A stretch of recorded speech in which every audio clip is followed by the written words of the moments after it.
Bonjour à tous, dans cette deuxième vidéo du pôle aéro, on va s'intéresser au cas de la portance. On va aller voir ensemble pourquoi les avions volent. J'ai toujours trouvé que ces explications étaient simplistes, voire pour certaines fantaisistes, mais surtout n'apportaient aucun aspect pédagogique. C'est-à-dire qu'on avait une explication sur la portance, mais qui ne nous servait pas dans la pratique quotidienne à améliorer et à comprendre, je dirais, à mentaliser l'action de notre avion sur l'air. Et pourtant, il me semble bien que si explication sur la portance il doit y avoir, ça doit bien servir à ça. Donc, je vais, au cours de cette vidéo, vous expliquer ma vision de la portance. J'aime à penser que cette vision de la portance apporte quelque chose du point de vue pédagogique et du point de vue de la formation du pilote. Au cours de ce petit point sur les différentes forces des avions, vous devez noter que bien sûr, je ne suis pas un scientifique et je simplifie tout parce que ce qui m'intéresse, c'est que vous compreniez les choses, mais je n'ai aucune visée scientifique. Donc si j'utilise des approximations, je vais un petit peu loin dans mon explication, dites-vous bien que tout ça n'a rien de scientifique, mais par contre a beaucoup à voir avec l'idée qu'on se fait du vol avion.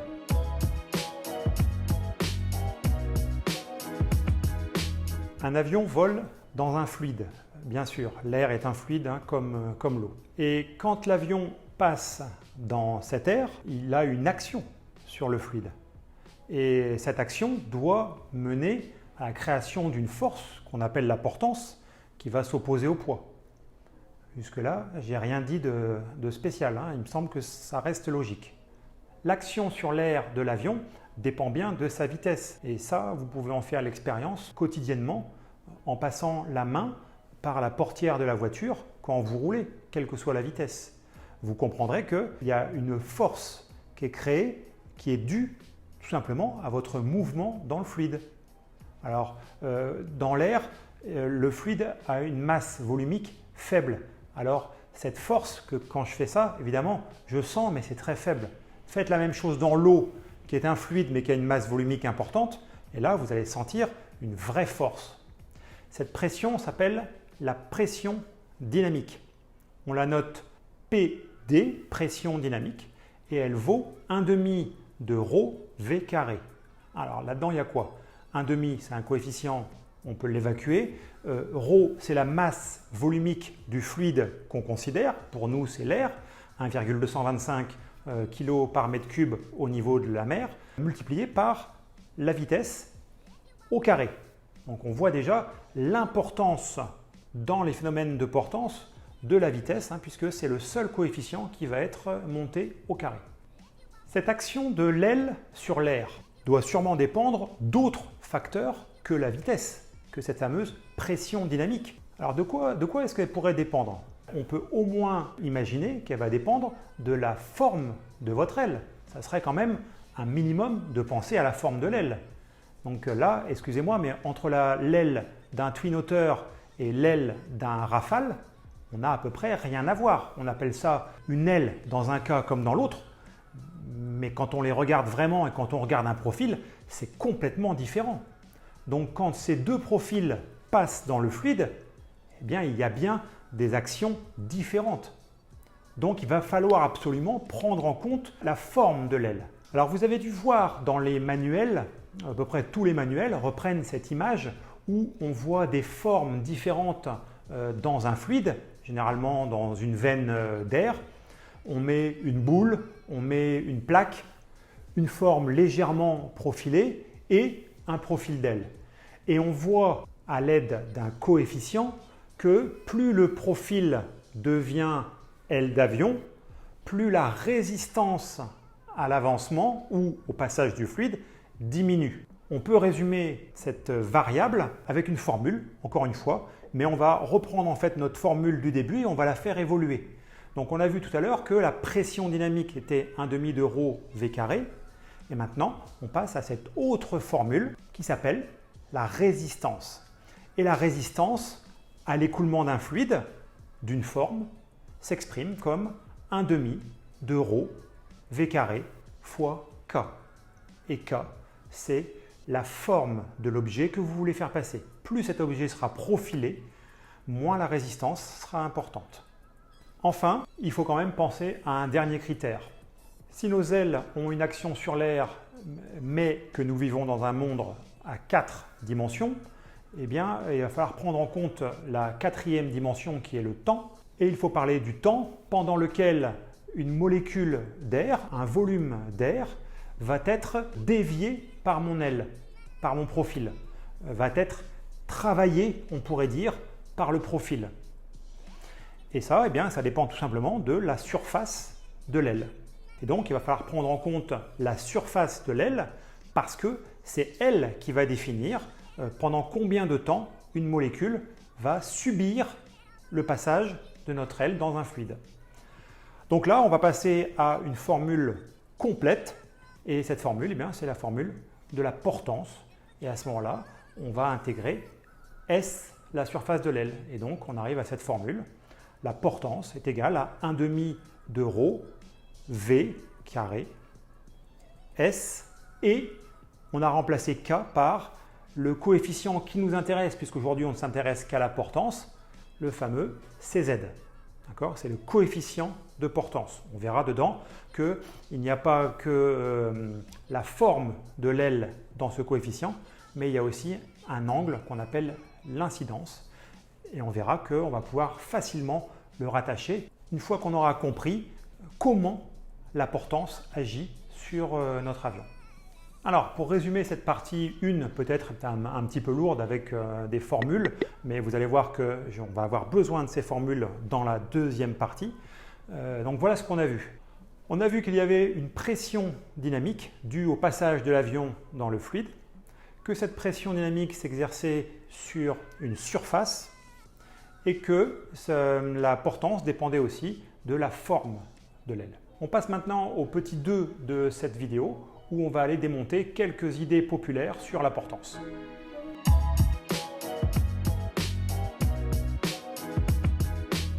Vous avez tous dans l'aéronautique entendu parler des idées de Bernoulli ou de Venturi, c'est un petit peu la même idée, qui décrivent une diminution de la pression statique dans un tube dont la section diminue. On peut faire des mesures dans ce tube et on voit qu'effectivement il y a une diminution de la pression, attention, pas de la pression dynamique qui elle augmente, c'est la pression statique qui diminue au moment où le tube est restreint. Et je ne sais pas trop à quel moment on a pensé que c'était une bonne idée de dire qu'il se passait la même chose sur nos ailes et de considérer que le fait que nos ailes, certaines ailes, soient convexes, on considérait que c'était quelque chose qui s'apparentait à un demi-tube restreint. Donc déjà, c'est un petit peu tiré par les cheveux. Ensuite, de là à dire que cette diminution de pression statique qui a lieu sur l'extrado, et ça c'est vrai, ça se mesure, il y a une diminution de pression statique, mais de là à dire que cette pression statique va soulever un avion, franchement, je pense que ça ne va pas jusque-là. Il y a une diminution de pression statique, elle existe et elle participe à la portance, mais à mon avis, elle reste faible et elle n'explique pas grand-chose. Notamment, comment expliquer qu'un avion vole sur le dos? Et comment expliquer aussi qu'un avion avec des ailes complètement plates vole? Je vous mets le lien dans cette vidéo, un monsieur aux États-Unis qui fait des expériences aéronautiques et notamment qui arrive à faire voler une porte. Une porte plate, complètement plate des deux côtés. Donc là, l'idée de dire que c'est parce que c'est plus court d'un côté, plus court de l'autre, les molécules vont plus vite d'un côté, c'est assez confus. On démontre facilement que c'est pas ça. C'est pas ça. Quand on fait voler une porte complètement plate, eh bien, on ne peut pas dire qu'il y a une action de Bernoulli à un moment et une diminution de pression statique. Donc il va falloir aller chercher ailleurs. La deuxième idée populaire s'appelle l'effet ricochet. Donc l'idée était que quand l'avion passe dans l'air, il se comporte un petit peu comme un bateau qui passe sur l'eau. Et donc c'est le dessous de l'aile qui va s'appuyer sur l'air et créer une force qui va être de nature à maintenir l'avion en vol. Eh bien, cette idée, elle n'est pas si bête que ça, elle est même assez bien vue. Vous pouvez en retrouver certaines expressions ou des images dans les livres de Saint-Exupéry, par exemple. Dans Vol de nuit, à un moment, il explique que sa portance est créée par l'air et qui s'appuie sur l'air pour créer sa portance. Alors oui, l'effet ricochet participe à la portance. On avance même un chiffre qui serait de l'ordre de 20 à 25% de la portance serait créée par le fait que l'avion s'appuie sur l'air et que l'air est dévié par l'intrado de l'aile et crée par là même une portance. Alors pourquoi est-ce qu'on parle toujours de l'extrado? Eh bien, l'intrado a une importance, mais tout simplement l'extrado est plus efficace pour dévier de l'air vers le bas que l'intrado. L'intrado le fait, mais de façon bien moins efficace. On serait sur 70-30%, voire même 75-25%. Alors, je n'ai pas voulu alourdir cette vidéo en parlant de toutes les explications populaires sur la portance. Il y en a plusieurs que vous retrouverez dans le site L'Avionnaire, que je vous mets aussi au bas de la vidéo. Mais il est temps maintenant de passer au troisième point de cette vidéo, mon explication sur la portance. Cette explication ne vient pas de moi, c'est de la théorie de l'ECOP qui a été développée notamment par des Américains qui se base sur la troisième loi de Newton qu'on appelle action-réaction.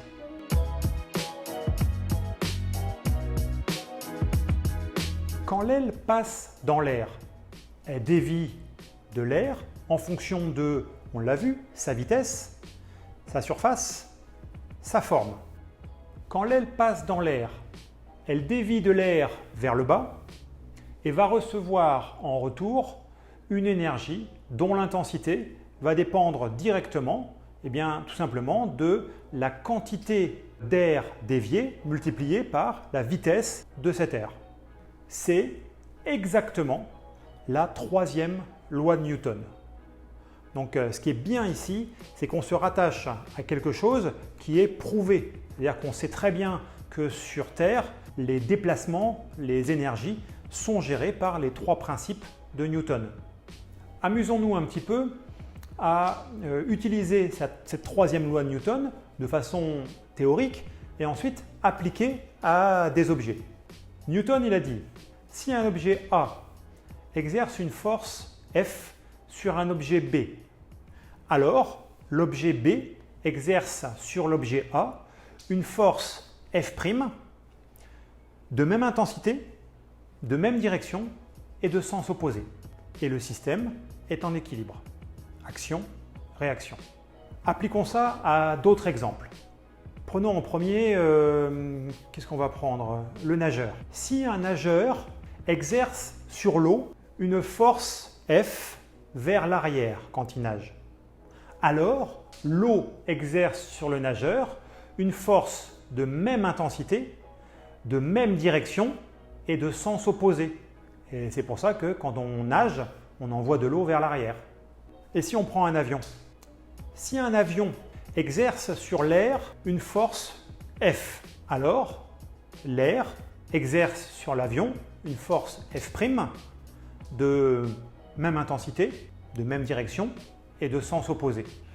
Alors, il nous reste à nous demander quelle est l'action de l'avion sur l'air. Parce que pour avoir la réaction, il faut déjà connaître l'action. Bien, votre avion et la forme de l'aile, c'est une usine, un outil à dévier de l'air vers le bas. Donc quand mon avion passe dans l'air, bien votre avion prend des molécules d'air qui sont à l'état de repos. N'oubliez pas qu'on vole dans une masse d'air, le vent n'importe pas dans cette démonstration. Eh bien, les molécules d'air, les masses d'air sont déviées par mon avion. L'action de mon avion va tout simplement être de dévier de l'air vers le bas.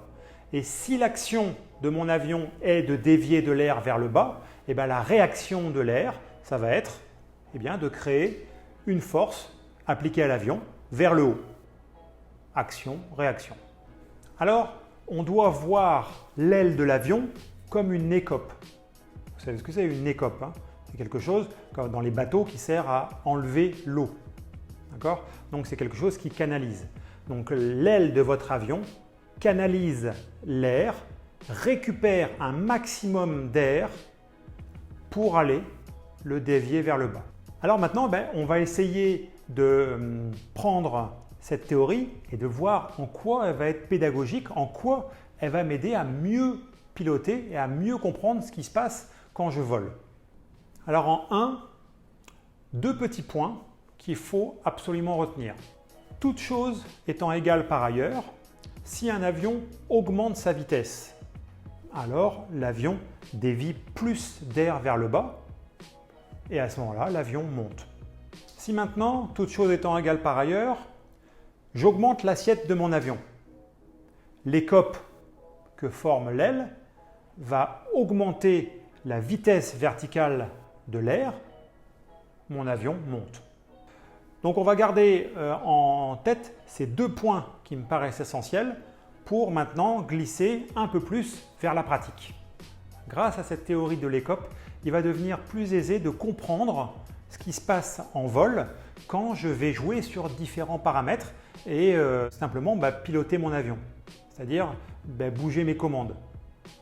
Donc là, je vais pouvoir comprendre ce qui se passe sur mes volets, mes ailerons, mais aussi sur la profondeur, le trim, enfin les trims, si vous avez un avion à plusieurs trims, mais aussi comprendre ce qui se passe au niveau du décrochage, de l'augmentation d'assiette. Enfin, tout ce qui va se rapporter à une variation, soit de la vitesse, soit de mon assiette. Les volets par exemple, quelle est leur fonction? Quand je déploie mes volets, si en plus c'est des volets efficaces style volet Fowler, j'ai une augmentation de la vitesse verticale de l'air dévié. Donc quand on pense comme ça, il devient tout à fait aisé de voir un volet et de dire « Ah, ce volet doit être sacrément efficace » ou alors « Ce volet doit être moyennement efficace ». Après les volets, si on complète dans le type hyper-sustentateur, on peut parler des becs. L'action des becs, ça va être quoi? Ça va être d'augmenter l'efficacité de l'écope. Et de l'augmenter pas qu'un petit peu, hein. Les becs augmentent de près de 50% la portance d'une aile à un moment donné. Effectivement, quand on ouvre un petit peu cette espèce de trappe qui est le bec entre l'intrado et l'extrado, de l'air qui normalement serait passé vers l'intrado va pouvoir être déplacé vers l'extrado et subir une déviation vers le bas bien plus efficace. Si maintenant on parle de la profondeur, très intéressant. Quand on regarde les forces qui s'appliquent réellement sur un avion, on voit qu'on a le poids, la portance. Donc le poids s'exprime au centre de gravité, la portance au centre de poussée. Et on a peut-être, je ne sais pas à quel moment vous en êtes de votre formation, mais on a la surprise de constater qu'il y a une autre force tout au bout qui s'exprime sur la profondeur et qui est une déportance. C'est-à-dire que cette force va vers le bas et non pas vers le haut. Et elle est là pour contrebalancer les forces de portance et de poids qui, si elles étaient seules, ont un effet piqueur sur votre avion.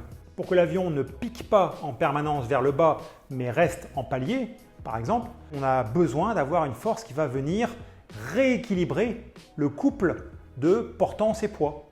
Et quand on comprend comment un profil génère une portance, on va comprendre que l'air qui arrive sur la profondeur va générer une déportance en s'enroulant du bas vers le haut. C'est-à-dire que l'objet de la profondeur, c'est de dévier de l'air vers le haut, de façon à créer une force vers le bas. Et cette force, c'est vous qui la contrôlez bien sûr à l'aide du manche. Quand vous mettez du manche à piquer, vous diminuez l'effet de déportance de votre profondeur et en quelque sorte, vous laissez le couple piqueur s'exprimer et votre avion part vers le bas. Si vous mettez du manche à cabrer, là, la profondeur augmente son effet de déportance et votre avion va se cabrer. Et si maintenant on parle du décrochage, on dit mon avion décroche. Mais un avion, l'aile ne décroche pas. C'est l'air qui décroche de l'aile. Pourquoi on a ce phénomène de décrochage? Eh bien tout simplement parce que l'air veut bien être dévié, mais jusqu'à un certain point. Jusqu'à quel point alors? Eh bien jusqu'au point qui va correspondre à sa viscosité. L'air, comme tout fluide, est visqueux et donc sa viscosité lui permet d'adhérer au profil, mais jusqu'à un certain point. Donc à partir du moment où je cherche à dévier, regardez le schéma, de l'air plus fortement que ce qui est possible, eh bien l'air n'est plus d'accord, la viscosité ne fera plus son effet et l'air ne sera plus dévié par le profil. C'est donc bien l'air qui décroche du profil et non pas l'avion qui décroche. On comprend qu'au moment du décrochage, eh bien, l'action de votre avion ou de vos ailes sur l'air est presque nulle. C'est-à-dire que vous n'obtenez une portance que si vous avez une action sur l'air. Si vous n'avez pas d'action, comme dans le cas d'un décrochage, eh bien, vous n'obtenez pas de portance. Et enfin, je voulais évoquer un dernier point. Au début de la vidéo, on a dit que à tout moment du vol, la portance équilibre le poids. En montée, en palier, en croisière, alors c'est très bien, mais ça pose quand même quelques soucis parce que imaginons qu'on est en palier, vitesse de croisière, l'incidence de vol, le fameux CZ, peut être faible. Et vous remarquerez qu'en vol, effectivement, quand vous êtes en palier, l'incidence et donc l'assiette sont très faibles. Tout simplement parce que l'avion dévie suffisamment d'air grâce à la pression dynamique. Ce n'est pas la peine de faire intervenir un gros coefficient de portance. Alors qu'est-ce qui se passe quand la vitesse varie? Là, ça pose un problème parce que si l'équilibre doit être réalisé en montée, en palier et en descente, or en montée et en descente, pratiquement à l'atterrissage, les vitesses sont faibles, eh bien ça va avoir un impact majeur sur la portance. Alors qu'est-ce qui se passe à ce moment-là? Eh bien on va devoir faire rentrer en ligne de compte les autres composants de la portance. Qu'est-ce qu'on a dans la portance? Un demi, ça ne va pas bouger. La masse volumique, oui, ça joue. Hein. On a 1,225 kg par mètre cube au niveau de la mer, mais on va avoir beaucoup moins au fur et à mesure qu'on monte. Donc voilà un paramètre qui va influer. Et ensuite, on a quoi? La vitesse, eh bien, elle est diminuée pour un avion d'aéroclub de moitié. Ouch. Mais elle est au carré. Ah, influence sur la portance x4. Donc il va falloir contrebalancer ça avec ce qui me reste, la surface de l'aile et le coefficient de portance. Le coefficient de portance, il joue à deux niveaux. La forme de l'aile, ça va être super important parce que c'est elle, cette forme qui va dévier l'air vers le bas, et l'incidence. L'incidence, on la connaît tous, hein, un avion d'aéroclub, aux alentours des 16 degrés, ça commence à être important comme incidence. Donc il va falloir jouer sur ces trois facteurs, surface, forme de l'aile, incidence, pour créer la portance qui manque du fait d'une diminution de la vitesse. Et ça s'appelle le paradoxe de l'aviation. Alors, si on résume ce que j'ai pu vous apporter dans cette vidéo. Donc, j'ai voulu vous montrer qu'il existait une façon de concevoir, d'imaginer la portance au niveau du pilote. Hein. Je ne parle pas de la théorie des théoriciens des ailes qui travaillent dans les entreprises. Non, non. Nous, là, je reste au niveau des pilotes. Il y a comment concevoir la portance pour que ça me soit favorable lors du vol et que je comprenne ce qui se passe quand je tire sur le manche, quand je pousse, quand je mets le manche à droite ou à gauche. Il faut que je sache comment mon avion va réagir et donc comment se comporte la portance. Et pour ça, j'ai besoin d'une petite idée de comment mon avion crée de la portance. Et je vous ai dit, pour moi, l'aile est un outil, une machine à dévier de l'air vers le bas. Donc elle dévie cet air de deux façons. Elle dévie une quantité d'air et elle va dévier à une certaine vitesse vers le bas. Et ça va être aussi fonction de la forme de l'aile et de l'incidence du vol. On a aussi parlé de la surface des ailes qui avait aussi son mot à dire puisqu'il fallait prendre en compte le facteur temps. On évolue dans un monde à 4 dimensions. J'avoue que j'ai mis longtemps à réussir à avoir des idées à peu près nettes sur cette portance. Quand j'étais élève pilote, je ne comprenais pas ce qu'on me racontait à propos de la portance, ça ne passait pas. Donc j'ai mis vraiment beaucoup de temps à me défaire de ces théories qui pour moi sont pour le moins fausses, mais surtout ne m'apportent rien au niveau de mon pilotage. Alors bien jusque là il me reste à vous dire au revoir et puis surtout à bientôt et travaillez bien.